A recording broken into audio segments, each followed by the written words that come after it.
Good evening, ladies and gentlemen, and welcome to the earnings conference call of ICICI Securities Limited for the quarter ended September 30th, 2021.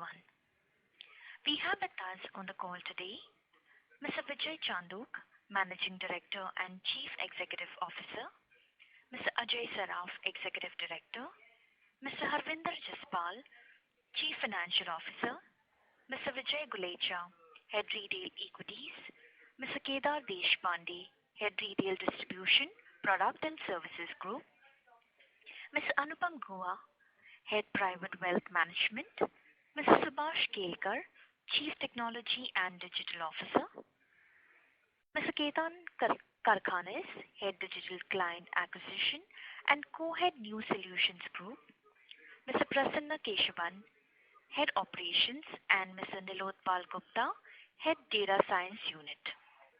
For the duration of this presentation, all participant lines will be in the listen-only mode. I will be standing by for the Q&A session. Should you need assistance during the conference call, please signal an operator by pressing star then 0 on your touchtone phone. Please note that this conference is being recorded. The business presentation can be found on the company's corporate website, icicisecurities.com, under Investor Relations. I would now like to hand the conference over to Mr. Chandok to take over the proceedings. Over to you, sir. Thank you. Thank you, Janice. Good evening to all of you and welcome to the ICICI Securities second quarter earnings call for fiscal 2022. So I'm sure that by now you would have all perused through our quarter 2 results and also our investor presentation which has been uploaded. We are happy to report that we have further strengthened our franchise by increasing our client base now to 6.3 million, and the assets of clients with us has increased to over rupees 5 trillion. And this is driven by all-round growth across businesses that we operate in. Following our results, our board of directors have approved an interim dividend of rupees 11 and 25 paisa, versus per share. This is versus 8 rupees per share, which was declared as an interim dividend last year. The scale up in our digital sourcing, coupled with healthy adoption of our product proposition, has actually resulted in our client acquisition becoming 5x in this quarter on a YOY basis. Subsequently, our NSE active client base grew by about 90% on a YOY basis, and the incremental market share for the month of September actually came in at about 12%. Here, I would say that we have always believed, and we would once again reiterate, that for our industry, NSE active as a sole input variable of relative franchise strength and performance may not be appropriate, and a holistic assessment of the competitive strength of our in our view, a competitive strength of our franchise is required to be assessed.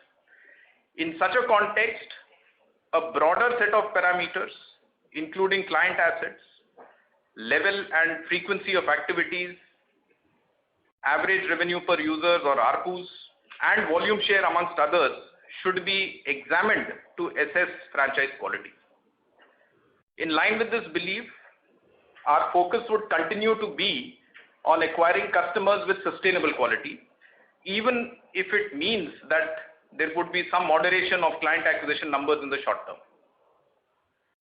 We are also enriching the content section of our website and digital educational properties, which has resulted in increased traffic to our platform, which has actually started helping us increase acquisition through organic channels, which is the highest quality of digital sourcing. Our retail equities business registered a revenue growth on a YOY basis as well as on a sequential basis. This is despite a decrease in ADTOs, and this has been possible because of the texturization of our equity business, again something that we've been talking about for a few quarters now. As a result of this, the allied equity revenue now contributes 30% of our total equity revenue,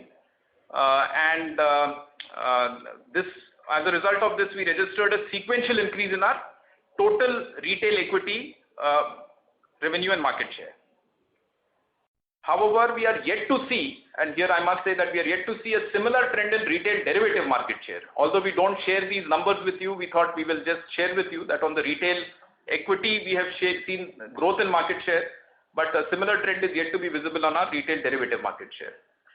So we are actually focused on a lot of initiatives to increase our derivative market share, and we believe that these initiatives will help us improve our market position. However, it may take a few quarters to witness the positive impact of these measures to gain volume market share. Our distribution business witnessed all-round growth across all our major products.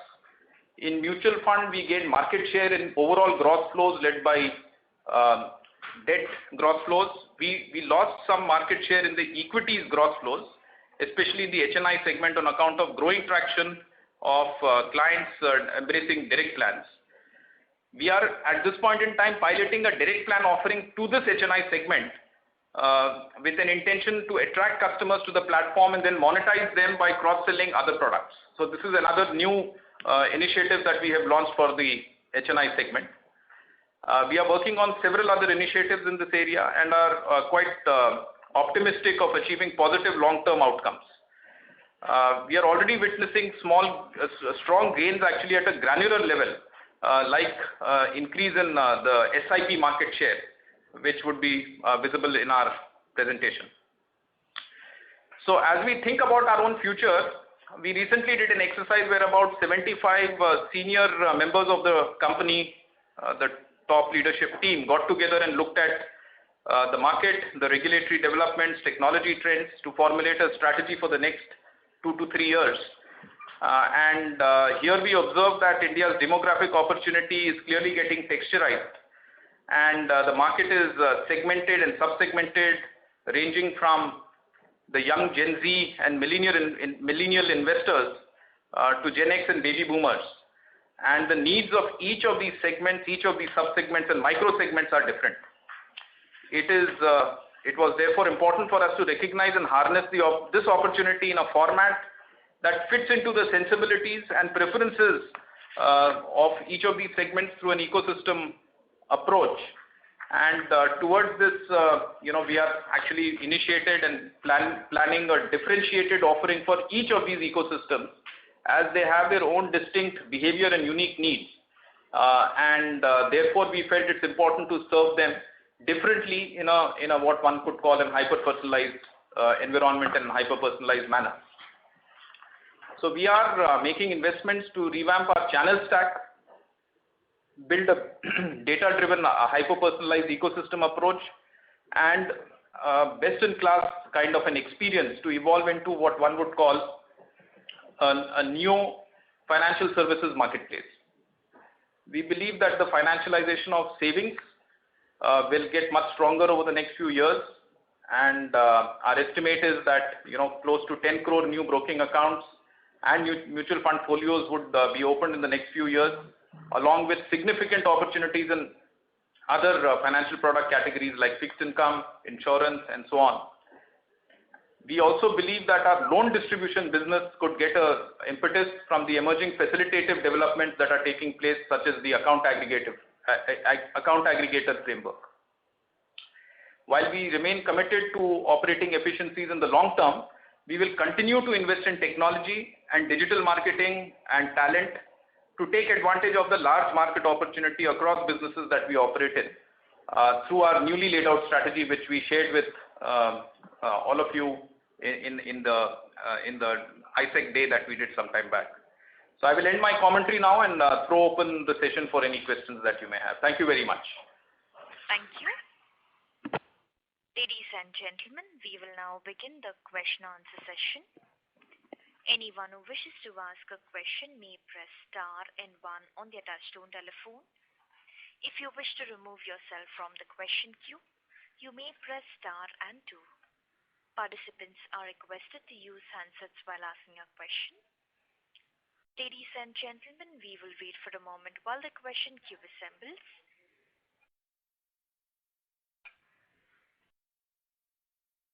The first question is from the line of Kashyap Zaveri from Emkay Investment. Please go ahead. Hello, sir. Am I audible? Yes, please. Hello. Yes, can you hear us? So yes, I can hear you, sir. So question on again on market share side, you made some comments over there, about the sustainability of the client base.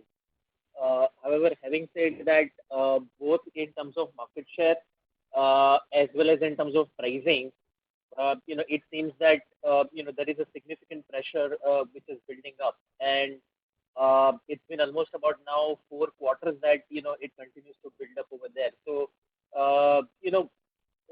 any comments on that side? How do we recoup this? It's been almost like 4 quarters now, both on cash as well as F&O side.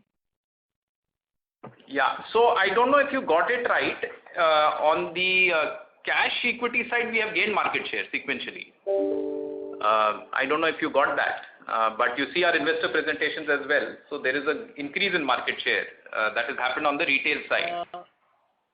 On the retail side, yes. So while we have not shared with you the total details between retail and institutional, the numbers that you see is a combi number. Right. And when we look at it internally, we see that sequentially we have gained market share on retail side, whereas on the F&O side, while you see a flat number, actually on the retail side we have actually not yet gained market share. We are not seeing that kind of a trend that is visible on the retail cash equity. So your first point on cash equity side, we have started gaining market share sequentially. Sorry, I just wanted to make a bit of a point over here. But if I look at the whole market because of the pricing, we have been on latest number about 350 crores for almost about 5 quarters, whereas active client base has almost gone up from about 1.2 to almost about twice of that 2.3. The fact is that it seems like market itself is shrinking. Is that the number? Is that assumption correct? So actually, if you look at the number that you have quoted is only the broking revenue, right? And we have been telling and guiding all of you for a long time now that we are not fixated on a single line item singularly. Right. And as a conscious strategy, we have said that we will be looking at wider spectrum of revenues that we can earn through various other products. And when it comes to equities business, we have said that we are texturizing it, right? Because we believe that there is a migration of yields that are happening specifically within the broking, and we are also migrating southwards, right? So we've told that that's our strategy to do that because it helps us gain market share. So in line with that, we have brought down the yields on broking, and we have actually texturized it. So by adding products like float revenue, MTF, the prime fees, etc., which has got a little more sticky nature as opposed to just transactional linked broking. And if you look at the total equities revenue has not only grown YOY, it has also grown sequentially. So at least internally we look at it as a total equity revenue and not broking as a singular line item. Okay. Because clearly there are opportunities in prime fees, there are opportunities on MTF, there are opportunities on some of the other charges that some of the plans like Neo has offers the company to earn. That's how we are looking at it. So I think overall, if you look at equities, cash equities, we are clearly feeling a lot more sure-footed about gains in market share as well as revenue. When it comes to derivative, I agree with you, and that's what even my commentary actually said, that we still have a way to go. We believe it is going to take a few quarters before we can start seeing the results of gains on the derivative side. However, that said, we are seeing growth when it comes to our overall derivative revenue itself is growing.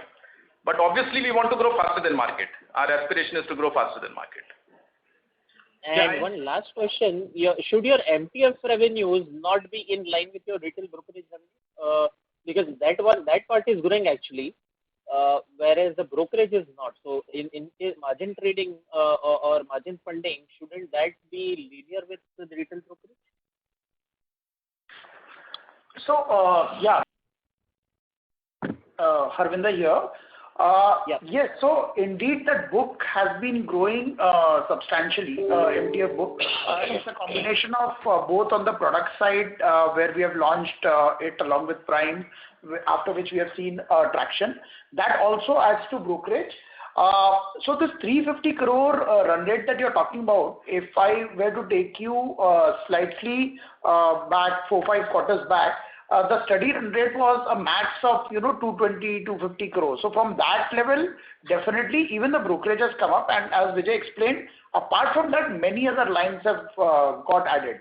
Overall brokerage is a function of a lot of these things, the yield aspect which Vijay spoke about, growing volume, and MTF is a function of what we have as a product, and it's a unique proposition.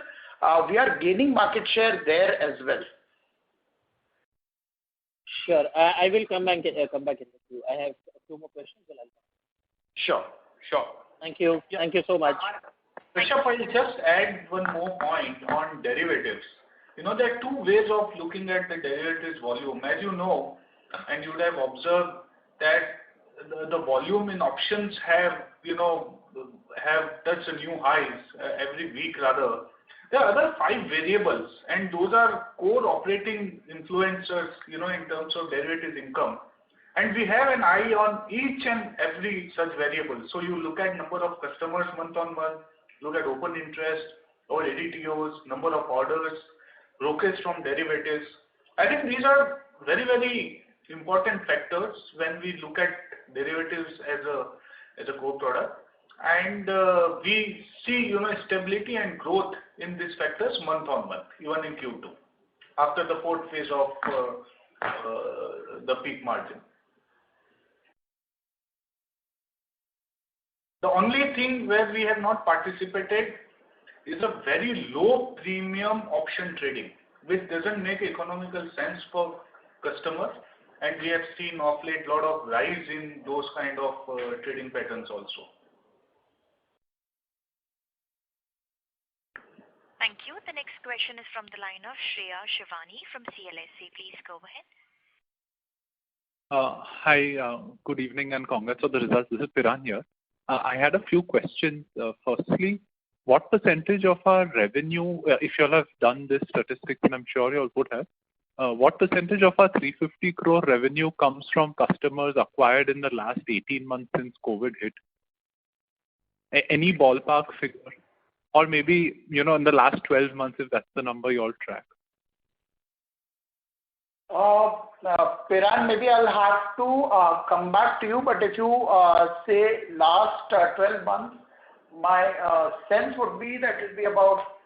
No, let me come back to you, Piran. I think it will not be fair for me to quote a number right now. So, point noted, we will revert to you. We don't have it. Okay, sure. Yeah. Thanks. And my next question may be a bit stupid, but we talk about activation rate, going up to 70-75%.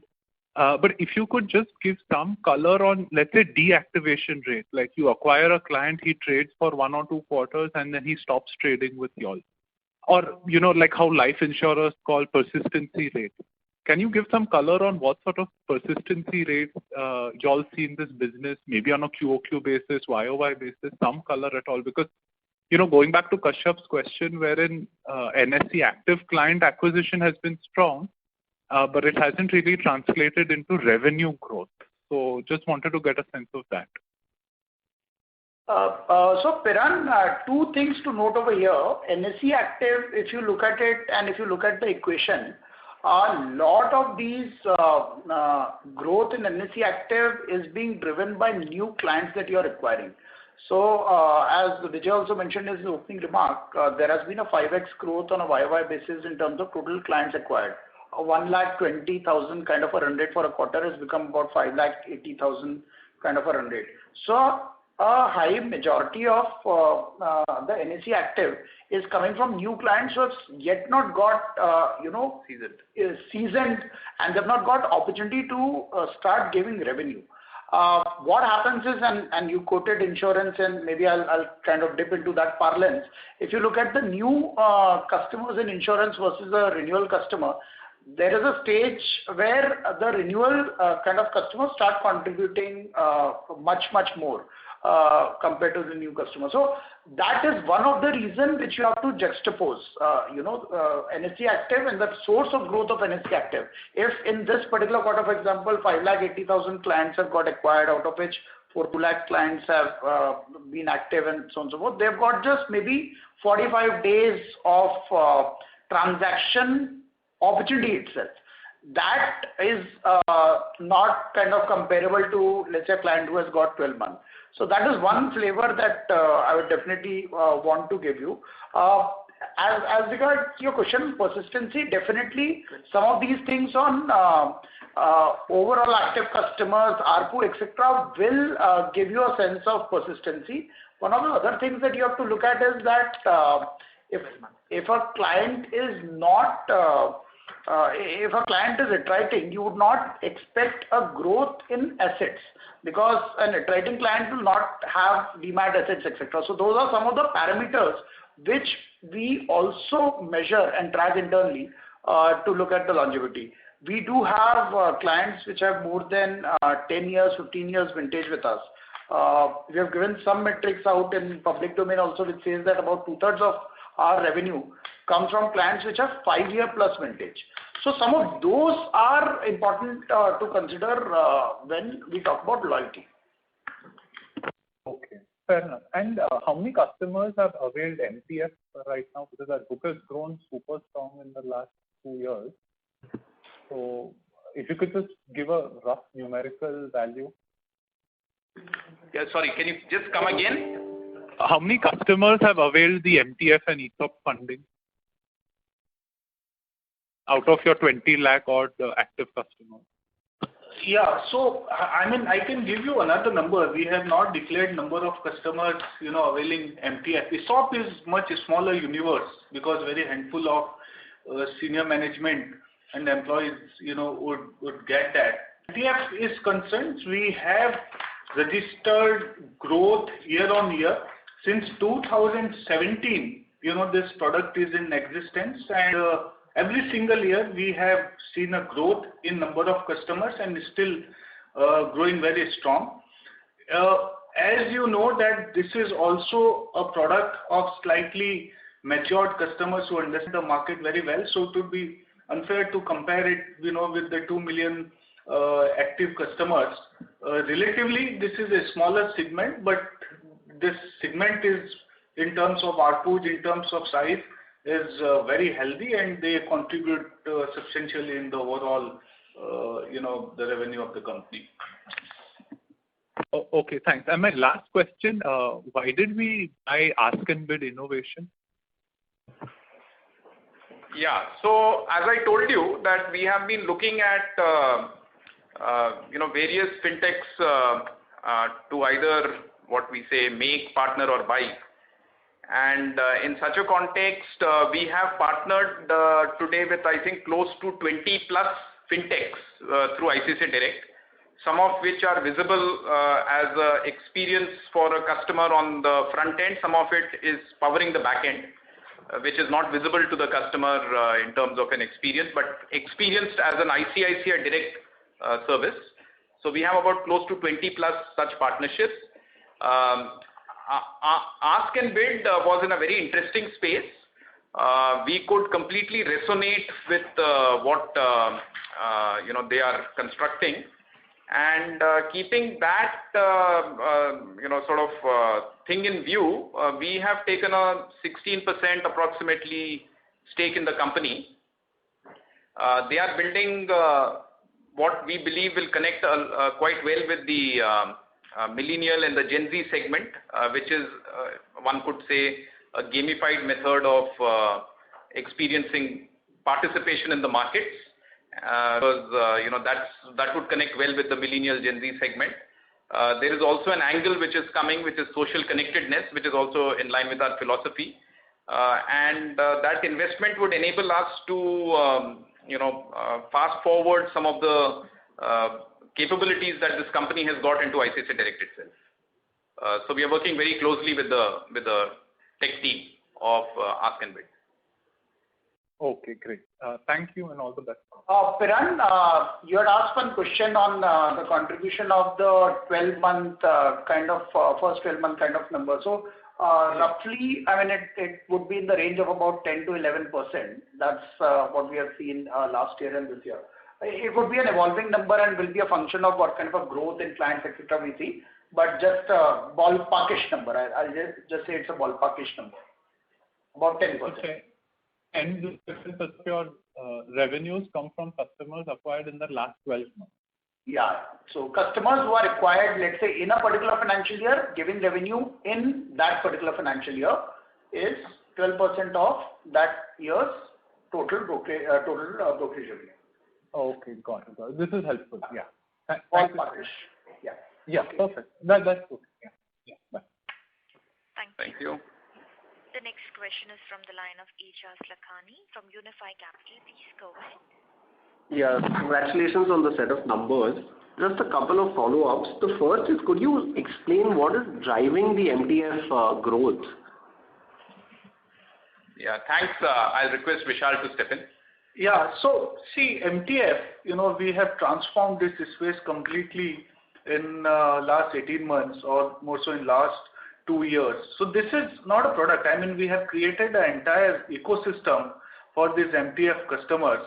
So it starts from the proposition, very attractive brokerage, the kind of journey which we have created for MTF, the kind of interest which we are offering to our customers. We have coupled it with our time, okay, and a very, very balanced way to communicate with customers and also throwing opportunities to customers. So the entire product is very well supported by our research team. If I talk about Q2 itself, there were about 30 MTF related research recommendations which were given by our research team. And the strike rate was as high as 96%, delivering about 10% return on each and every such call. So everything, put together has led to this kind of growth.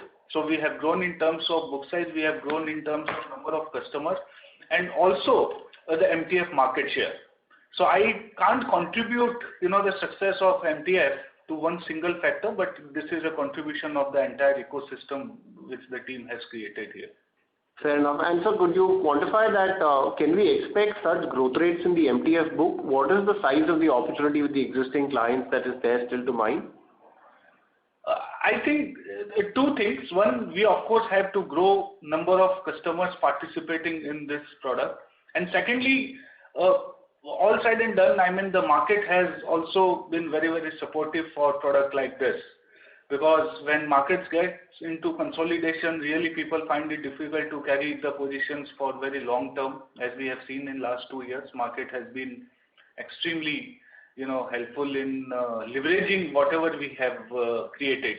So our focus will be to build on market share, to add more number of customers, and then the market will also be one of the very, very important adding factor.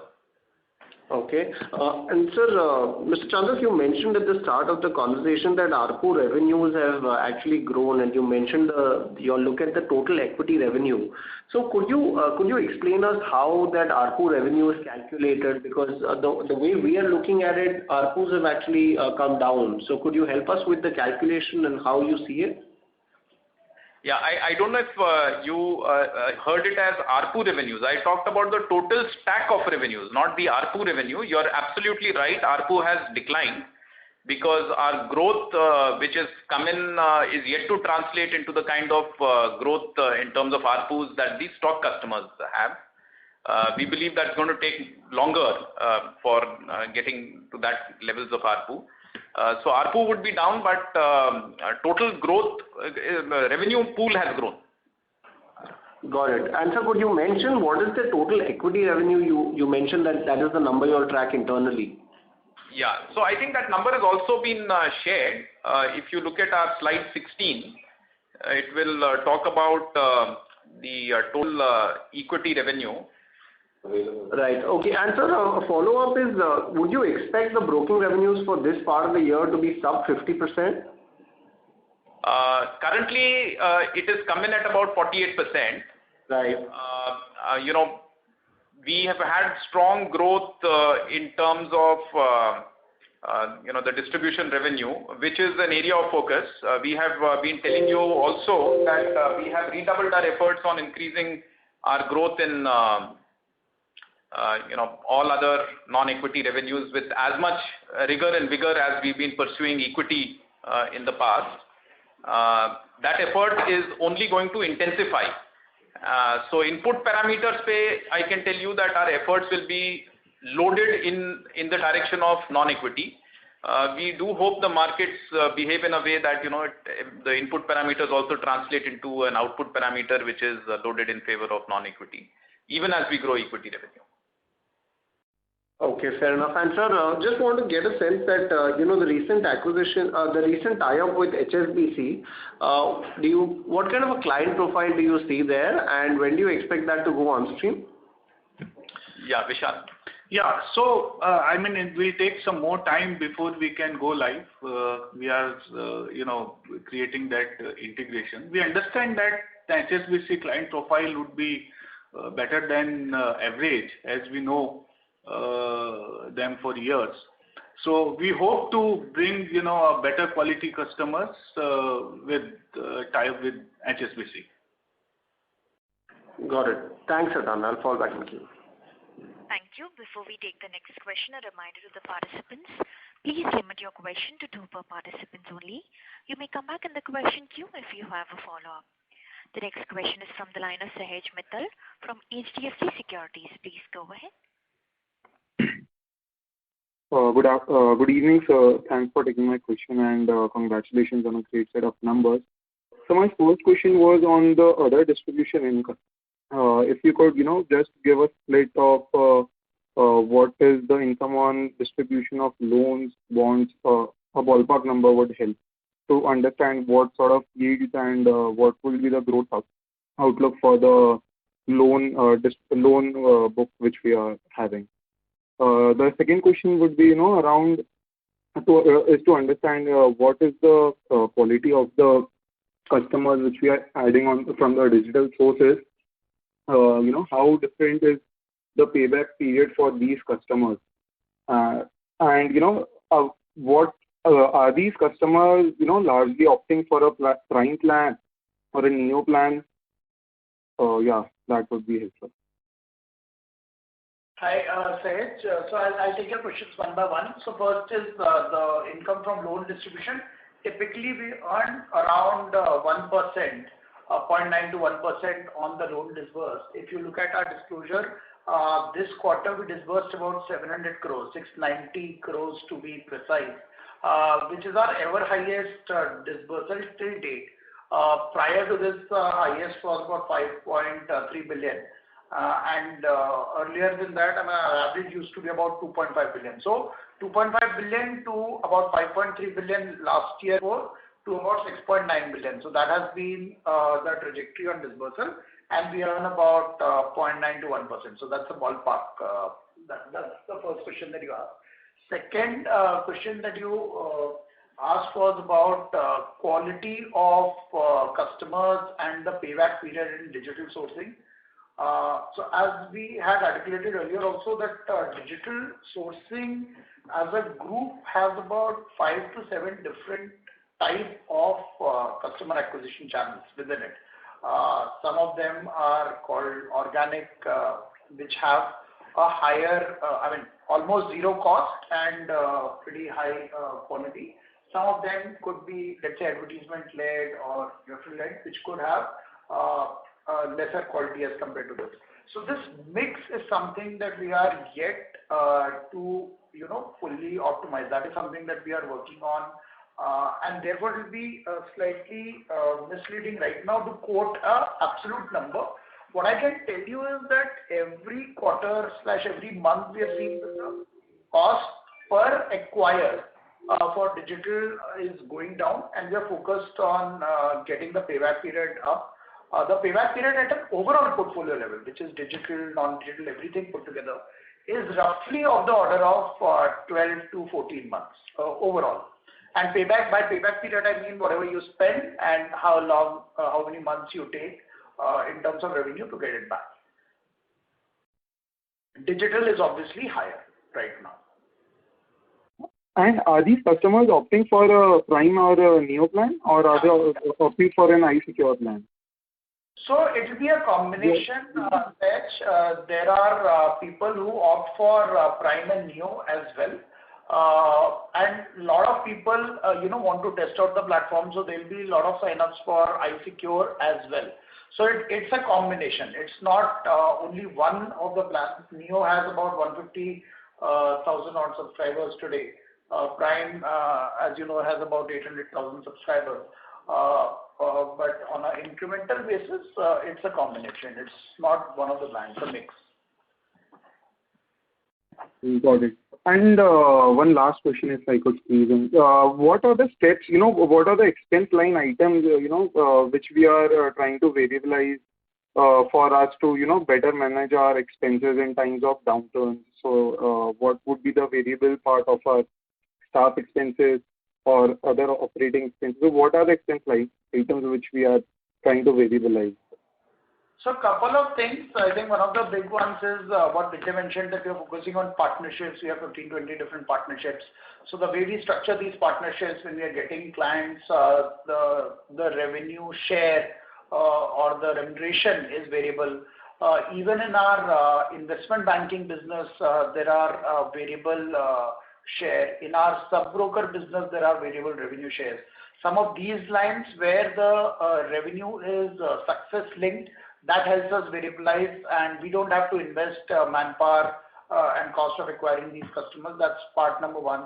Part number two, obviously, when you take a NIM kind of an approach for our loan books, the interest cost is obviously variable because it's a NIM approach. Part three, as you rightly said, is the fixed variable component of the employee cost. So our idea is more of, having growth linked to revenue and variable line items we are okay with, and trying to control fixed costs in all areas other than, let's say, marketing and technology. These are the two areas that we have stated where we are making investments and the spends will go up. Apart from that, all the fixed costs we are trying to curtail. Variable costs we don't mind, but on a per unit basis, we are trying to optimize that as well. One example is, as I said, cost per hire. So cost per acquire. So cost per acquire is also on a month-on-month basis. We are trying to optimize it's going down. Got it. Thanks, that be all. Good luck for the future. Thank you. Thanks, Sej. Take care. Thank you. The next question is from the line of Madhukar Ladha from Elara Capital. Please go ahead. Hi, good evening, everyone. Congratulations on a good set of numbers. A few quick questions. First, what percentage of our derivative volumes would now be under the Neo plan? Could you sort of give some color on that? And whether our derivative revenues are sort of growing on a QOQ basis. That would be interesting to know. Second, just continuing on the earlier question, what is the activation rate in the digital channel? And can you sort of give us some numbers around what is the cost of acquisition that you're seeing, or what is the trading behavior of the newly sourced digital customer? And lastly, I know this is hard to sort of judge, but do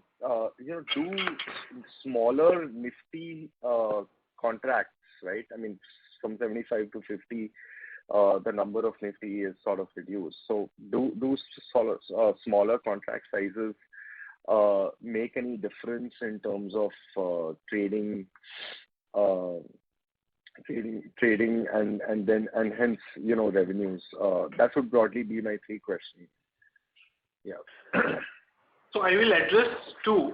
One is what is the NEO's contribution in the overall derivatives volume. So it is talking about close to 40% of overall derivatives volume. And as Govinda shared earlier, we had about 1.5 lakh customers opting for this plan. The daily run rate is also healthy from the existing set of customers, more so from our stock traders and non-traders, and also the set of customers which we identify, which can be, ARPU beneficial to us.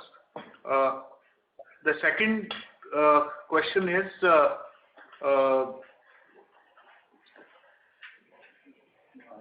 lower volume in Nifty. Yeah. So actually, as you see, the market is clocking very high volume in options. And in options, actually reducing the size from 75 to 50, we don't see that much of impact or squeeze in, or, the additional liquidity availability with customers. So more or less, that is a no event kind of a scenario. And we have not seen any significant impact of the reduced contract size on the overall volume or activity. Okay, got it. Madhukar, one of your questions was about digital acquisition and some flavor on trading activity, etc. So see, it's a mixed experience, I'd say. One is, let's say some of the channels are quite nice. For example, organic channels, etc. We are getting quite a decent mix. In some of the other channels, what our experience is that you do get a pretty decent activation, but that is, for that first transaction when the customer is trying to learn the platform, or we also help him to learn the platform by initiating the first transaction. But how far is the second, third, fourth transaction or the subsequent transaction activity? That is something which we are still optimizing, learning on. So we are trying on various ways of engagement, learning the tricks of the trade, but therefore it's a mix of these two elements. What Vijay also spoke about is that this is the kind of fine-tuning that we are trying to do, and isolating some of the sourcing channels, what are the characteristics that we are getting in, let's say, 8-month, 12-month period, and then trying to optimize that mix further, investing behind the first set of channels and maybe optimizing the second set of channels. Cost per acquire definitely is going down. It's not yet stabilized. Bear with us for maybe a quarter or two. We will give you more color and disclosures around that as well. But I think right now it's a bit not yet the final stage. So I would rather maybe wait for a couple of one or two quarters to come back and share with you some of the analysis on that. Right. No, that's it from my side. All the best. Thanks. Thank you. Thank you, Madhukar. Thank you. The next question is from the line of Nidhesh Jain from Investec. Please go ahead. Thanks for the opportunity, sir. A couple of questions. First is, there is a sharp improvement in yield on recurring assets in the private wealth management business. So what are the drivers for that? Anupam, you want to come in? Yeah, sure, Vijay. Thanks. So, for us, our focus both has been on recurring and transactional. Specific to your question on, what's been the components of our recurring income. So, essentially, anything that gives us consistent revenue.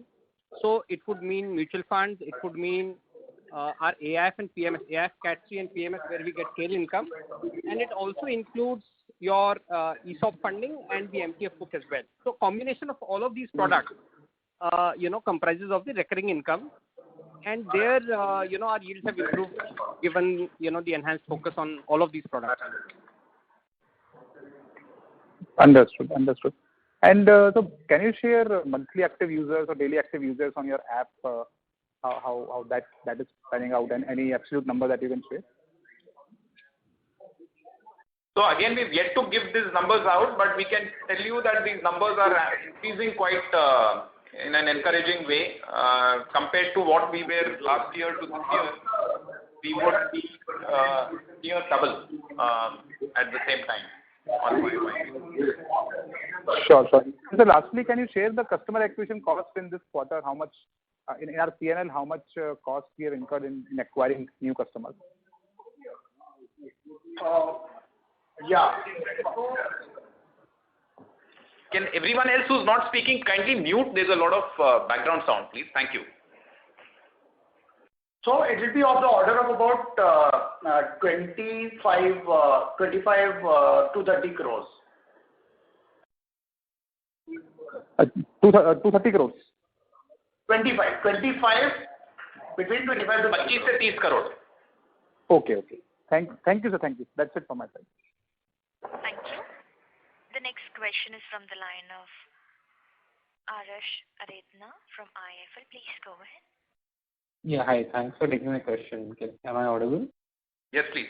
Yeah. I just had a couple of questions. One is on the insurance yield. So if I do your insurance income premium divided by the amount distributed, so the yield on insurance has increased this time. So what is driving that? And secondly is what part of this insurance income is now, could you give some split between ICICI and HDFC Life in the life insurance? And lastly, the prime fee. You disclosed prime and others combined. Could you share what is the prime fee out of that?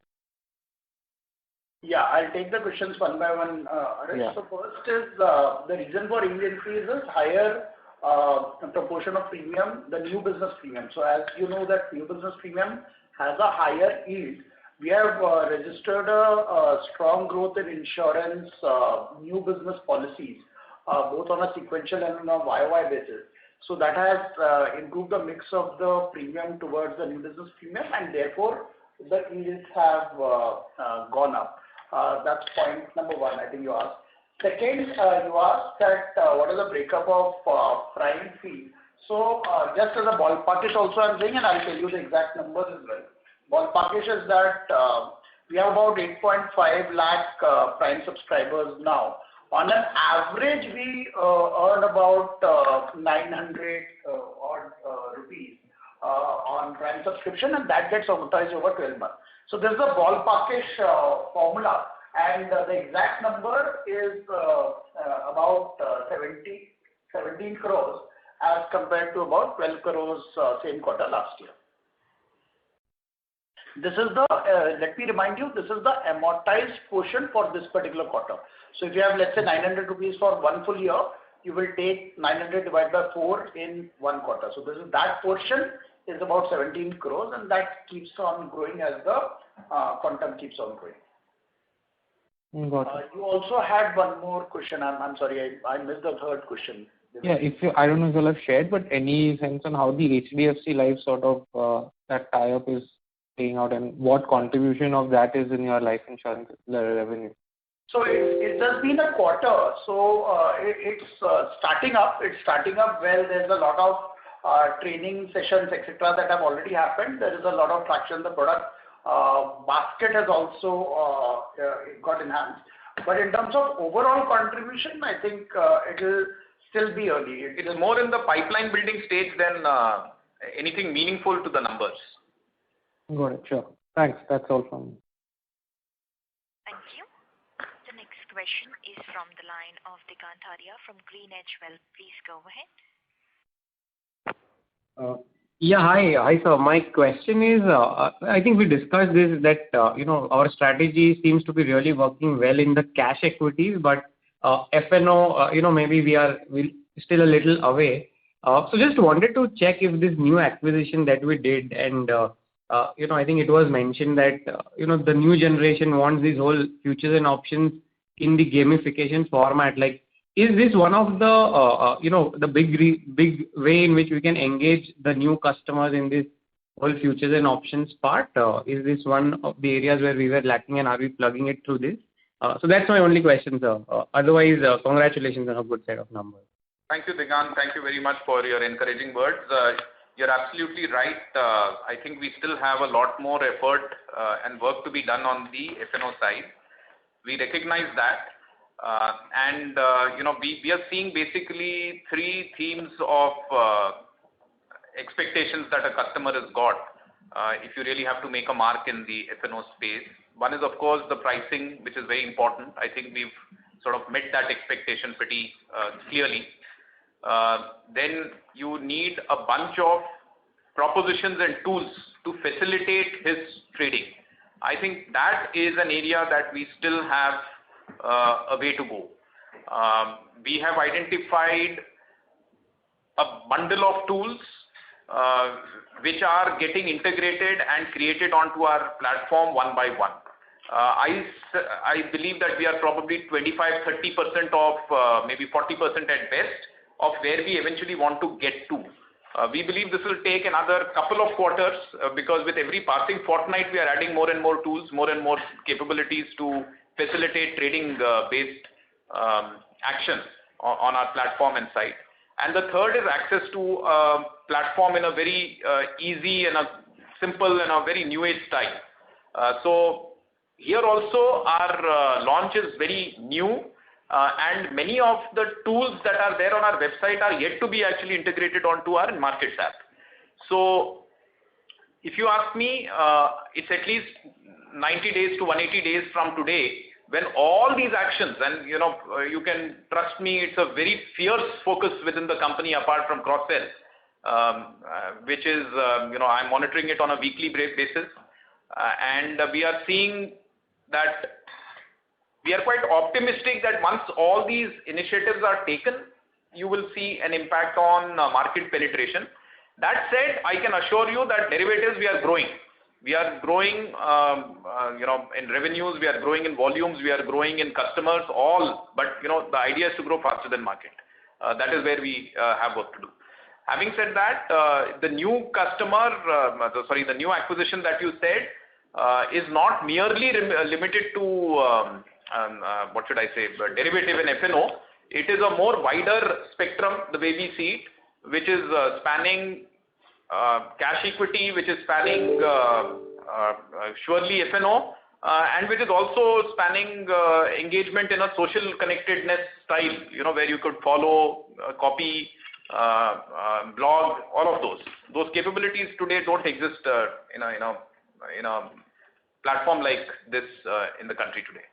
Right. So thank you so much. That is such a crystal clear explanation that unless we get the other two levers fully on, which is, the tools for helping the traders and the access to website in a new age way, I think comparing ourselves to other, derivative only brokers would actually be comparing apples to oranges.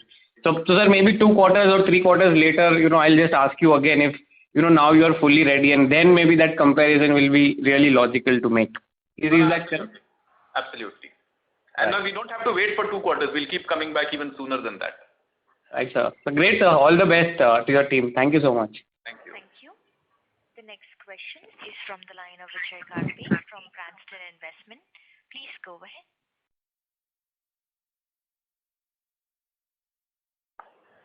Mr. Vijay Karpe, you may please go ahead with your question.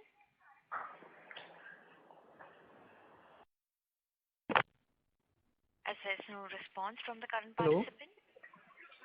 Yes, sir, you may go ahead. Yeah, thank you for giving me this opportunity. My question pertains to the mutual fund business. The AUM has grown, I think, upwards of 40% compared to the overall market growth of 80%. What has been the reason for the weak growth? Has it been because our focus has been more on insurance and also because of the direct plans coming in for HNIs, as you mentioned? No, actually, the growth in mutual fund business is not, on account of direct plans. Yeah, Harvinder, why don't you come in? So, you have seen a growth in AUM and even if you look at AUM market shares and all that, we have grown or been stable.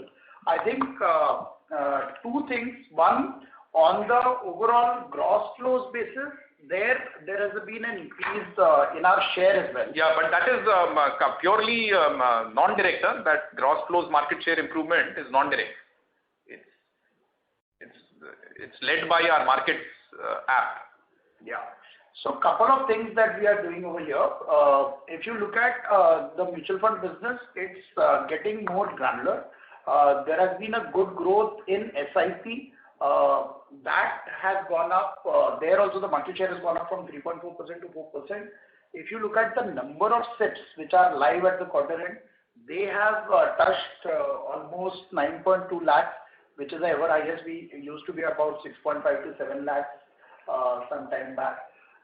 In terms of flows also, there has been a growth of about 40 to 45%. So in terms of share, etc., we are increasing. Although, yes, direct plan is also one of the factors which is kind of having an impact in terms of flows, and especially in the HNI segment, which is where, as Vijay mentioned, we are experimental or piloting with proposition based on direct plan for HNI. Yeah, but much of that number is not visible in this. It will probably come in the future. It is a very recent introduction. Correct. So what you've seen is actually everything to do with non-direct. Yeah. And one more element I want to add is that our new money app, that is helping us acquire new to MF category customers. So there, the number of customers that we used to get for mutual fund on a monthly basis, that has registered a strong growth of about 30 to 40% from our earlier than money app run rate. So some of these factors are helping in growth. So shares actually have improved in the mutual fund business. And the second reason, in addition to all these gross flows improvement and share improvement, tip improvement, we have also been benefited by the market improvement, the AUM, because of market growth. So that also helps. Got that. I have one more last question. So you talked about the MTF book growth, and that was also related to the calls which we had given, somewhere close to 13 number of calls with a strike rate of 96%. So how does this work, and how do we give calls which includes MTF inside them, and is this allowed? Yes, that is my question. Yeah, so I mean, two kind of calls which are given by research team. So there were 30 such called, 30 such calls which came under a margin funding picks. So this is part of the research recommendation. So there is no kind of prohibition in giving such calls. They give individual stocks calls also, and also MTF portfolio. So a set of, a thematic 4-5 stocks portfolio will be recommended for customers to build. And we are productizing that also, in next couple of months, when with a single click, customer will be able to execute, a set of 4-5 stocks under MTF. So, I mean, both individual calls as well as the portfolio calls are given by research team. And it has a, very wide followership also now. So Vijay, if I may just add, what Vishal was also trying to explain is that there's no one factor which has led to a growth and success of MTF. There are 3-4 contributing things which are additive with each other. They have come together and creating an ecosystem where an investor is choosing this product proposition with iDirect. And one of them is, the research is also enabling. The product is fully automated and productized. The interest rates are attractive. And all of these, when they are coming together to create a unique proposition which is leading to acceptance and growth by our clients. Got that. Thank you so much for answering my questions, and congratulations again on the great set of numbers. Thanks, Vijay. Thank you so much. Thank you. The next question is from the line of Kunal Shah from Carnelian. Please go ahead. Hi, thank you for the opportunity. Congratulations on good set of numbers, and very heartening to see the client addition numbers as well. I had few questions. First question is, there's been a lot of chatter around the client addition number, which has been tracked across the industry, right? So just wanted to understand, how do you look at the cost of acquisition for these new customers from Tier 2, Tier 3 cities, or, first-time customers, and the cost of acquisition and the lifetime value of the customer, or how does the economics work, and how you guys look at it when you focus on acquiring these new customers? Hello. Hi, Kunal. Harvinder here.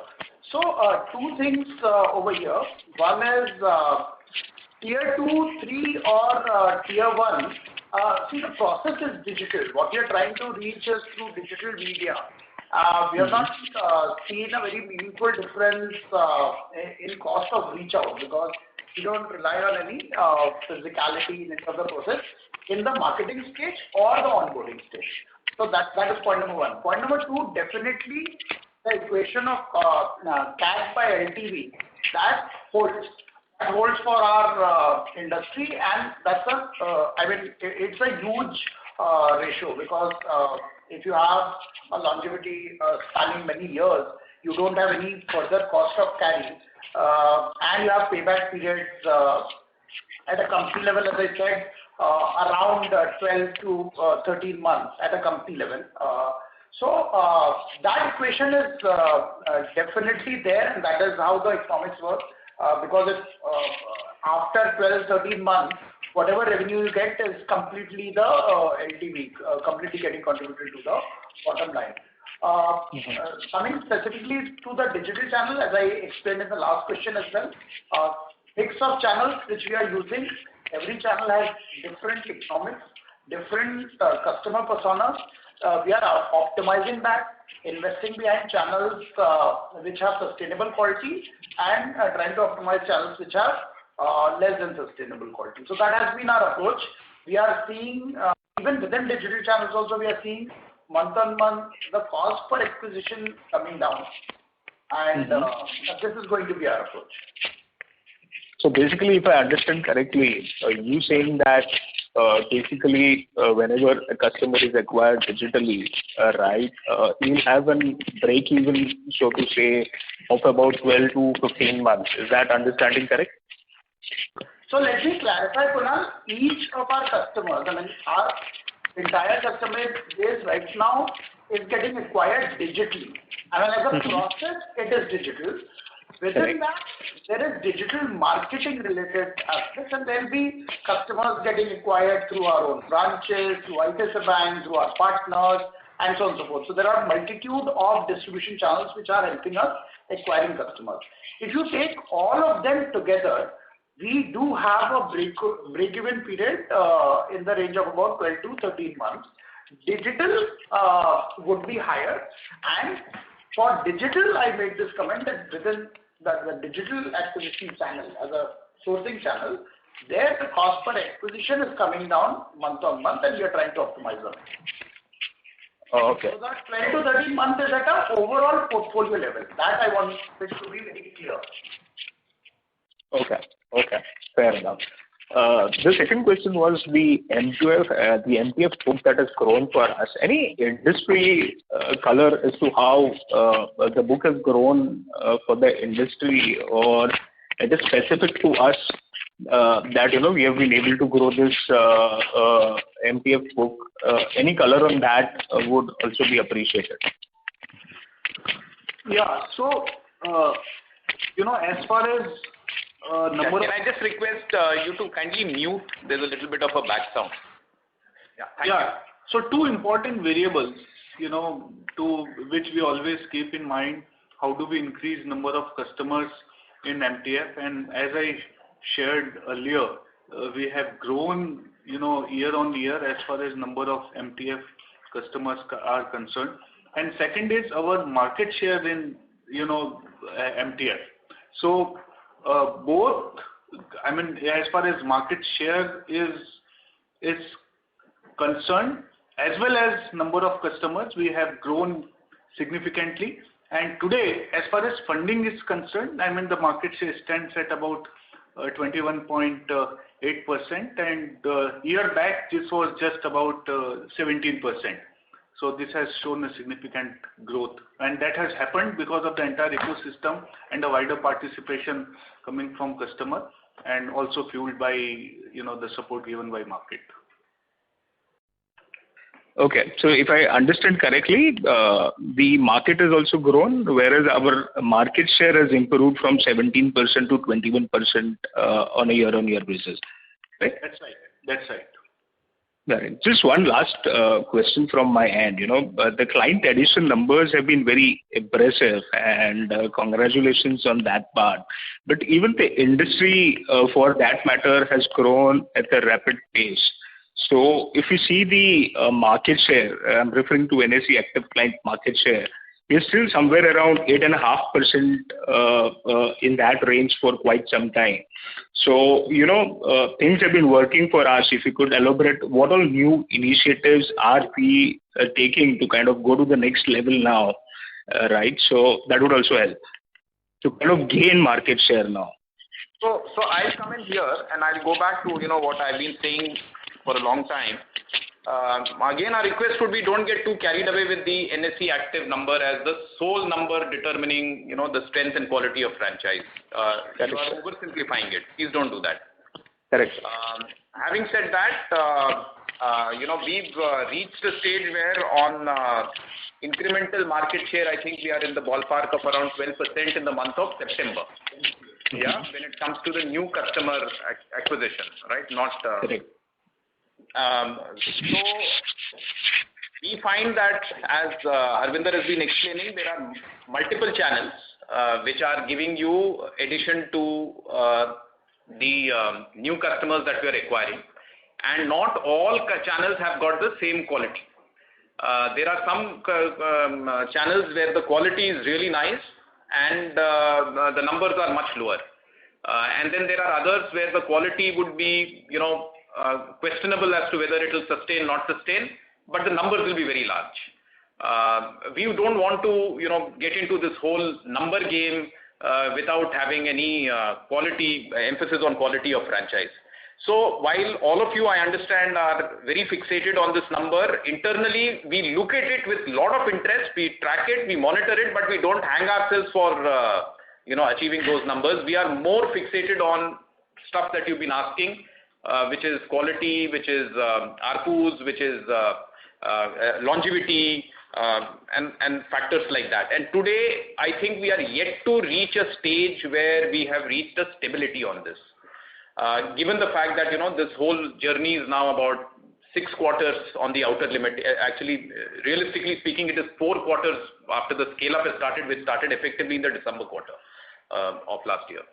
So give us some more time before we stabilize. Philosophically, I can tell you, we will be fixated on quality with growth, obviously.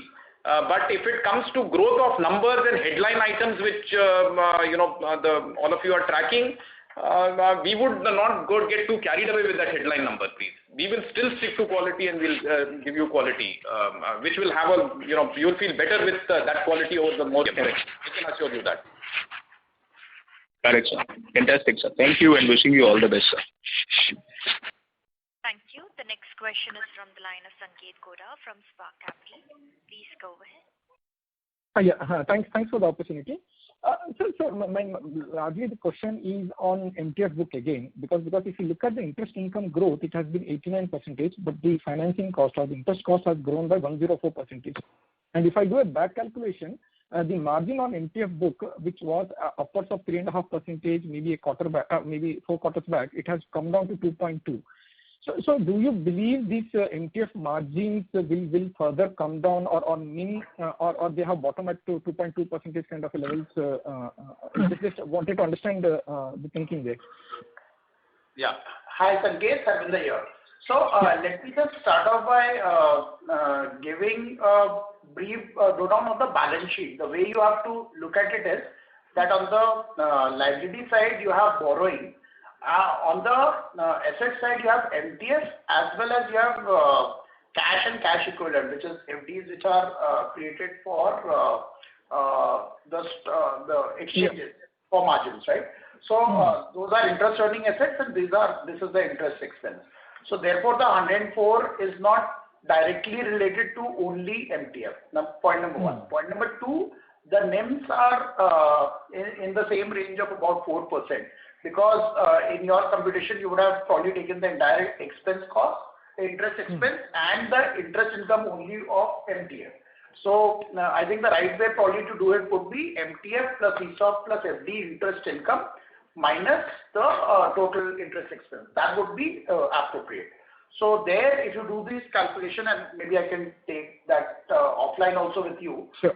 It's about 4%, which is the range that we have always been guiding. Okay, so in simple words, there is no pressure on the margins with respect to MTF book then. Yeah. Okay. Again, Sanket, I'll just step in to clarify. We are not fixated on single product. If it means that I have to compromise on margins in future, you can be assured that we will do that. We will remain competitive, we will remain cutting edge, and we will keep sharpening ourselves and innovating to remain relevant. Got it. And the MTF... MTF as a proposition, the way Vishal has explained at length, is helping us acquire customers as well. So it is not, this is not just a diversification. It is definitely doing a diversification job as well. But it is a unique proposition which is helping us acquire customers as well. So it is playing that role. And that is a larger perspective. So that FDF customer might be giving me brokerage revenue, it might be playing in derivatives, he might be giving me margins. So we look at ARPU kind of a relationship value, not productivity. That has been our insurance, everything. Approach, and this is only within the equity universe, which is the equity and equity allied. That customer, because he is like a MTF customer, quite high quality, he will dabble into MF, insurance, cross-sell, etc. So that is the approach that we look at. Assets, that's a new line. So, as Vijay clearly mentioned, that product yield is very narrow if I do that focus. However, technically and numerically, that NIM is right now at 4, but we are not fixated on that. That, I think, as an approach point, what Vijay mentioned. Good. Great. That clears my doubt. And second, my question is more on OpEx. So if I look at the other expenses, I see a very strong growth in second quarter. And then also wanted to understand the employee cost trajectory going ahead.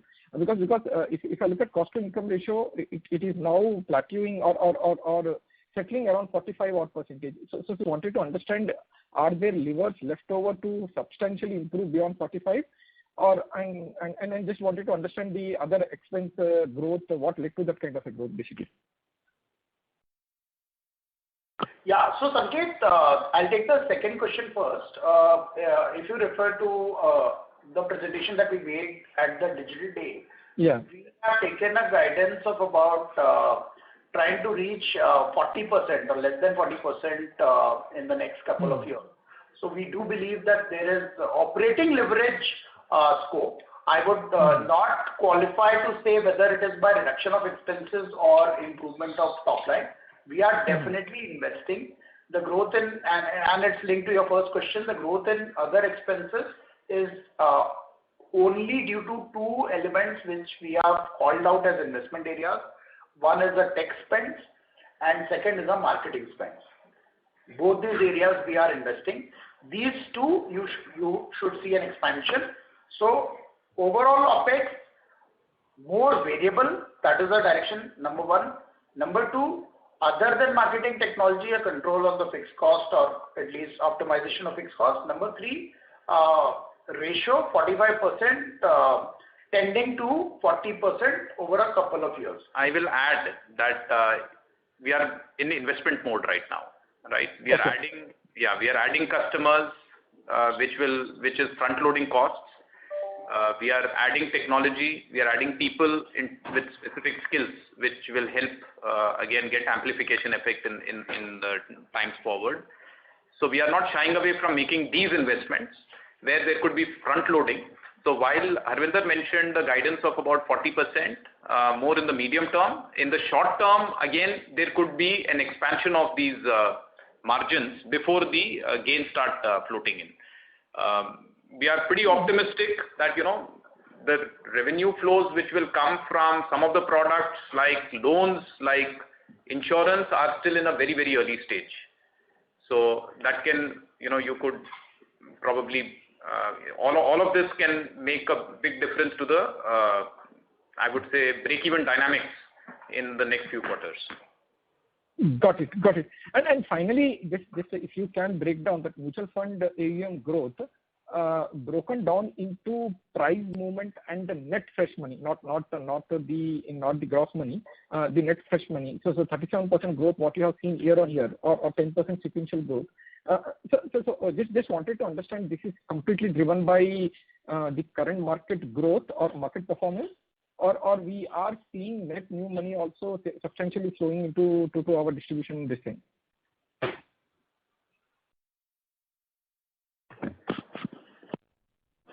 It's a combination, Sanket, of both market growth as well as net new money. Definitely, a higher proportion would be the market related growth.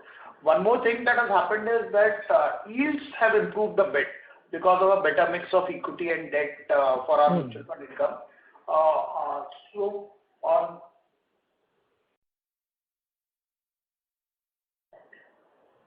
So on a gross flows basis, as we have already said that actually our market share has gone up on our overall basis.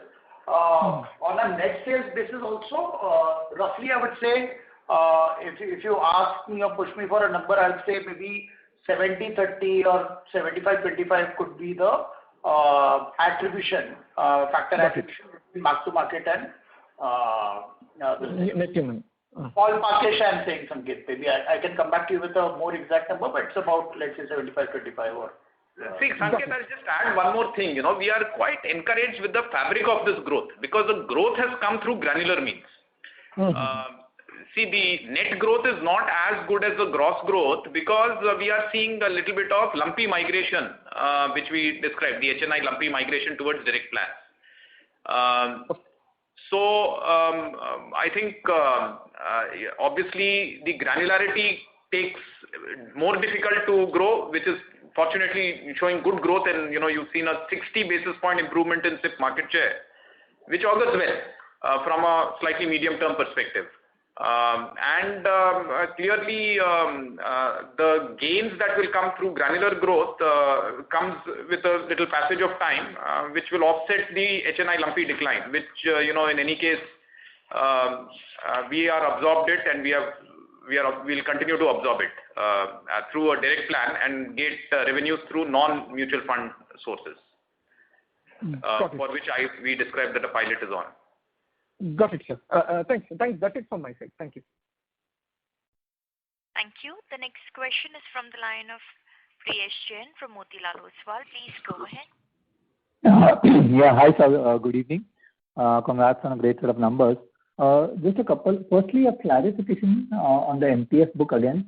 So when you mentioned that in your wealth business also there is an MTF, that is completely separate from the MTF numbers that you mentioned for the retail book, right?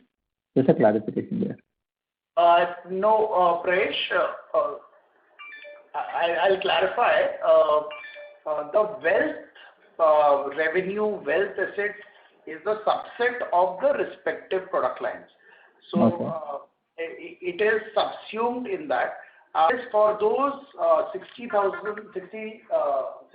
odd clients that we have individually who have assets of more than 1 crore, which we call as a wealth franchise, whatever activity that we do, that these clients do, we aggregate that, and that is the revenue that you see under the wealth franchise.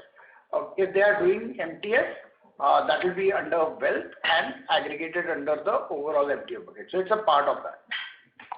Okay. All right. Got that. It's a customer-facing cut of our business, of our top 61,000 clients. Okay. So when you mention the MTF book, it's a combine of all the customers. Yes. It's a company level MTF book. Okay, got that. And secondly, just a view on the institutional business. Are we losing market share there, and what's the outlook there? Come again, Prayesh. Which business you mentioned? Institutional brokerage business. Institutional brokerage business, the market share has been flattish. There was, in fact, for the month of September, it has grown handsomely. For July and August, yes, there was a bit of a decline on account of certain rebalancing that happened over global index rebalancing, which is an event where we lost some market share. But overall, for the quarter, it has been flattish. Okay. And lastly, on the employee cost front, do you see the employee cost to income ratio rising from the current level in the next couple of quarters, and then possibly the benefit of operating leverage coming in? It's possible, Prayesh. So right now you're looking at a 20%. If you refer our earlier conversations, I have guided for maybe a 2 or 3 percentage point expansion, which is possible. We are investing some of the areas in technology, data analytics, digital marketing. These are some places where we are making people-based, skill-based investments. Okay. It is possible. It is possible. Although for the last 2-3 quarters, it has been in this range of 20-21%. But as a guidance, I would still, consider maybe a 200 basis point expansion possible. All right. All right. Thank you so much for this. Thanks. Thank you. The next question is from the line of Aditya Jain from Citigroup. Please go ahead.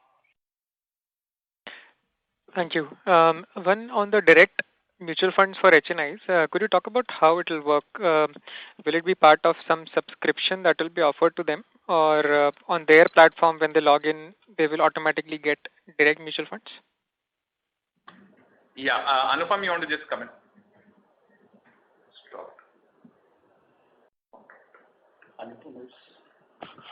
I think Anupam has got okay. So Anupam has dropped out. You're right. It is being piloted with a select set of customers. So it is pre-identified list, and it is being made available only to the pre-identified list in 2 ways. One is on login and on access through RM. And there is no subscription fee. It is free. Got it. Understood. So the idea, Aditya, if I may just add a line, the idea is that these HNI clients have a preference towards direct plan, which they are anyways doing themselves. Those AUMs or assets are not coming to us anyways. Yeah. So actually most of these are targeted customers who are residually left with very, very small exposures, and they are sitting with multi-crore, multi-tens of crores of rupees outside us. We are trying to win them back. Got it. So these are not small numbers. Like the customers we are targeting are sitting on portfolios of north of tens of crores. Yeah. Got it. Understood. Then on the increase in Neo subs, it's been fairly gradual. 100,000 you mentioned the last earnings call to 145,000 now. So how can we see this change going forward? Is the uptake low because just less demand for that product, or is it still not a full quarter of clean onboarding journey? Yeah, so I mean, on the contrary, we are encouraged by the consistent run rate. See, Neo is a product basically for traders. So mainly derivatives traders and also equity intraday traders. Whereas for cash customers, we have Prime, and Prime is multiple times of Neo. And this ratio will always be there because even in market, number of cash customers are much higher than the trading customers.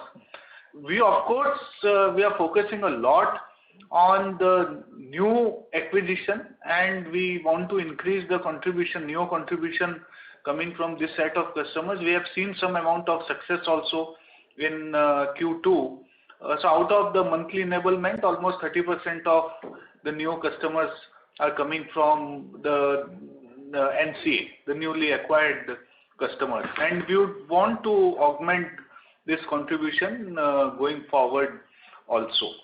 At the same time, we remain very focused on activating our dormant set of customers and also customers which we acquired in earlier years. So every such new proposition launch gives us an opportunity to reach back to those set of customers and activating them.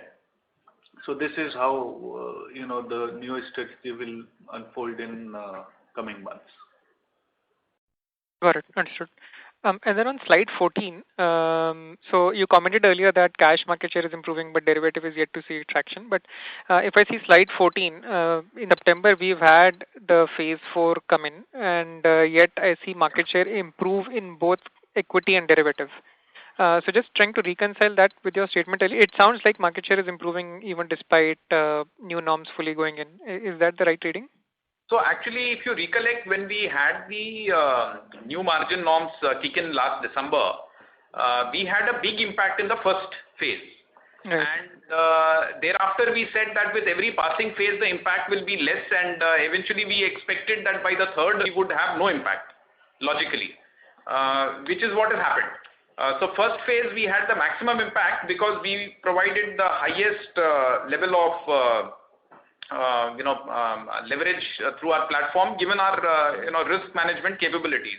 The salience of the platform enabled us to take larger risk positions with customers, and that is something that got impacted because of the new margin norms. By the end of the second, the differential advantage that we had enjoyed got completely nullified.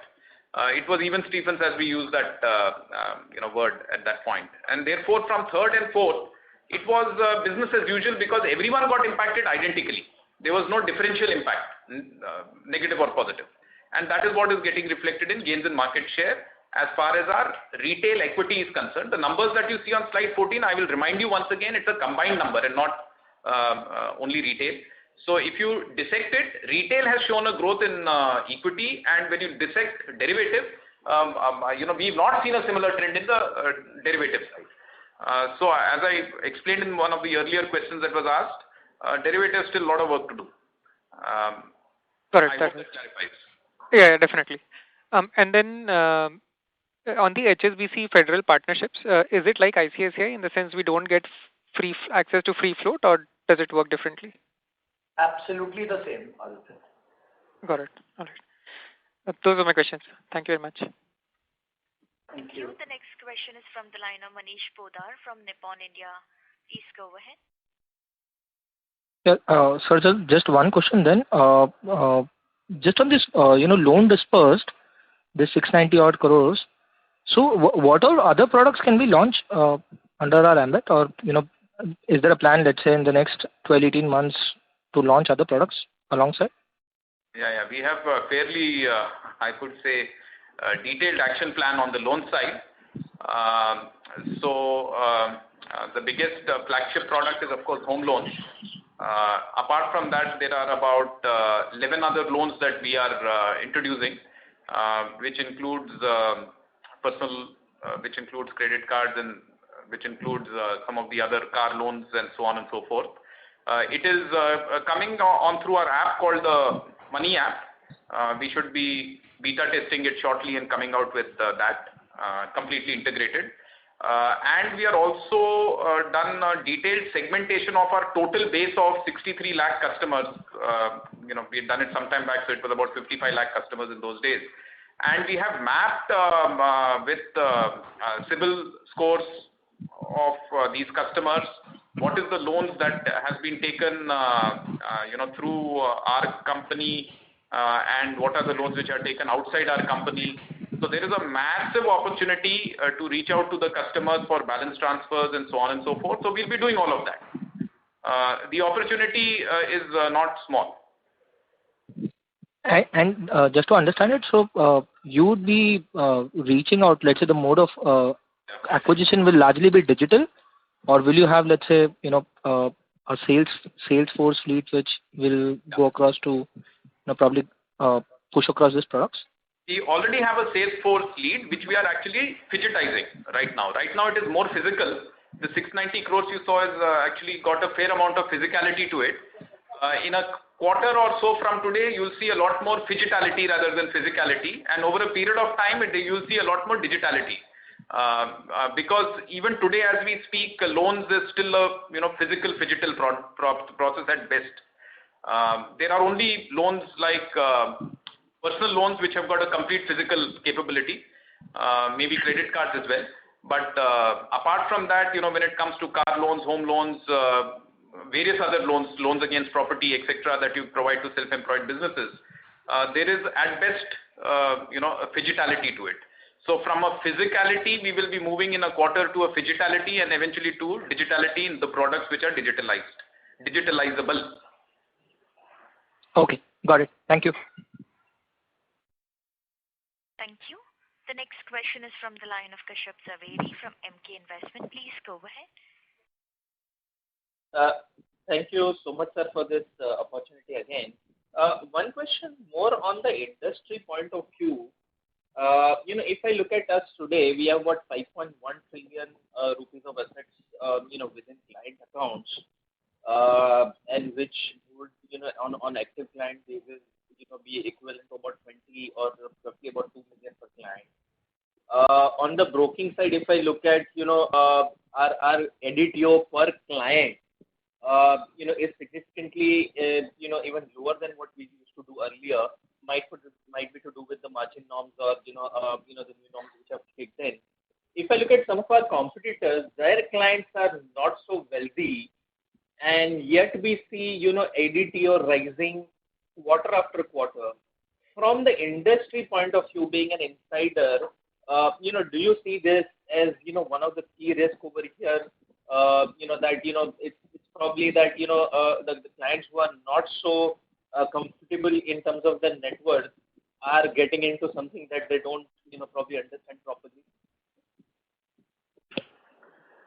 Yeah. So, Kashyap, two broad comments on this observation of yours. So, one is, ADTO, the structure of ADTO of industry, let me just maybe give you a lowdown. One is that out of the entire ADTO, roughly about 95-96% of that ADTO belongs to the F&O segment. About 3-4% of the ADTO belongs to the cash or equity segment. Which in a way is worse, right? I understand what you're saying, but in a way this is worse than what it used to be. At 95%, this would be worse than, probably derivatives being at probably, 50, 60, 70%. No. So this I'm talking about last 3-4 quarters. I'm making a slightly different point, and let me just come to that.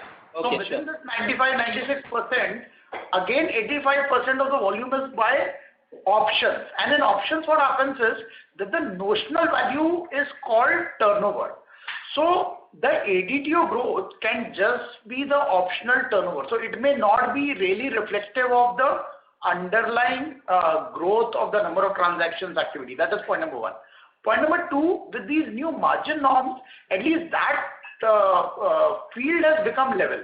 So now for the same exposure, a customer might have to bring in his own net worth or own contribution, which could be, depending on which broker, etc., the customer is from, 4 to 5 times of what he used to do earlier.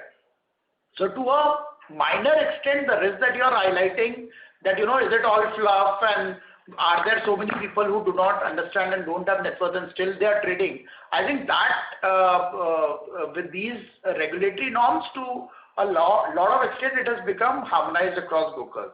And yes, that is the reason why we say that holistically, if you look at couple of things, total assets, total trading activity, revenues, ARPU, you will get a fair idea. But not only, let's say, you are talking about ADTO as a single metric, or somebody is talking about NSE active as a single metric. I think single metric in isolation has some of these pitfalls. But sir, at the end of the day, if I'm writing an option, it's as good as a leverage position, right? It doesn't matter if, it's only the contract that I'm including or the contract value that I'm including. Yeah, so when we look at the retail space, the large contribution in derivatives is coming in form of a buying option. So of course the selling is also there, but once these peak margin norms kicked in, we see that retail customers are more buyers than sellers. Sellers, of course, is more HNIs and having demat asset, etc., who can contribute significantly for margin. I mean, they are the people who are seller. But I would say that retail largely is in buying option spree rather than selling. So selling on the other side, there are prop traders, the institutional, there are affluent big HNIs, etc. So this is how the market construct is. Okay. And one last clarification. In your wealth management revenue, the transactional and ARR, any part of it is included in the other line items like brokerage and distribution and others? Yeah. All the parts are included, Kashyap. So, for example, brokerage of a wealth client plus mutual fund income of a wealth client plus a loan distribution income from a wealth client, all that put together is this number of 249 crores that we have shown. Okay. The same brokerage will also be brokerage as a product line item. So what I was trying to explain earlier in a question is that we have tried to give you a sense of how our wealth customer franchise, which are 61,000 customers out of the 2.5 million customers that are active for us, 61,000 customers, each of them having assets more than 1 crore, what level of activity and what level of assets they have done with us. So at the top end of the pyramid, how we have been able to engage, this disclosure is about that. All this revenue is also in the respective line items, mutual fund, loan, etc. Sure. Thank you so much. That's it from my side. Thank you. Thank you. Ladies and gentlemen, that was the last question for today. I would now like to hand the conference over to Mr. Chandok for closing comments. Yeah, thank you so much, for a very engaging discussion. Yeah, thank you so much for all your questions.